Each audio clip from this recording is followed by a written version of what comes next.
The PLO leader Yasser Arafat has said he won't leave Tripoli while his followers remain besieged by Syrian-backed rebels. Earlier, Beirut Radio reported Arafat as saying his stay in Tripoli would be temporary. His aides say he wants an Arab observer force to monitor the truce and the lifting of the siege before starting any discussions with the rebel forces.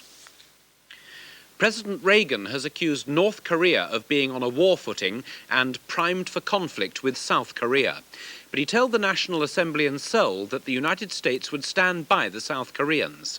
The official North Korean news agency accused America of masterminding reckless military provocations.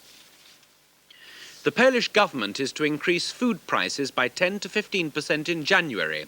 Some foods, like chicken, could go up by 70%, but they've offered a package of wage supplements to help the low-paid cope with the increases. The Solidarity Underground have warned the new prices will lead to strikes.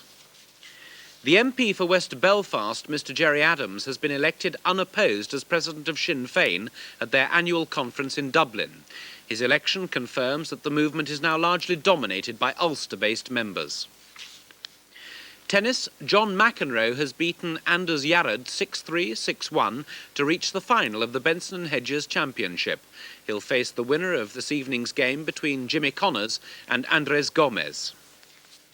Rugby, Scotland held the All Blacks to a 25-all draw at Murrayfield this afternoon. New Zealand scored 3 tries to Scotland's 1, but were penalised for a succession of rucking offences. For Scotland, fullback Peter Dodds kicked 5 penalties. That's the end of this Channel 4 news summary from ITN. Our next news is on ITV at 9 o'clock. Tomorrow at 5:45, Sir Geoffrey Howe will be facing the press being Donald Trelford, editor of The Observer, and Stuart Stephen, editor of The Mail on Sunday. Anthony Howard, as usual, is the chairman. Now look at the weather, and it's not too bad. Tonight it'll be dry nearly everywhere. Only in northeast England and eastern Scotland will be the cloud will be thick enough to give a little drizzle. It'll be much colder night than recently, with a touch of ground frost in many inland areas. Tomorrow, well, it'll be another generally dry day. It'll be brighter than today in many places, with a little sunshine, but most parts of the country, especially eastern areas, will be rather cold. And that's the weather.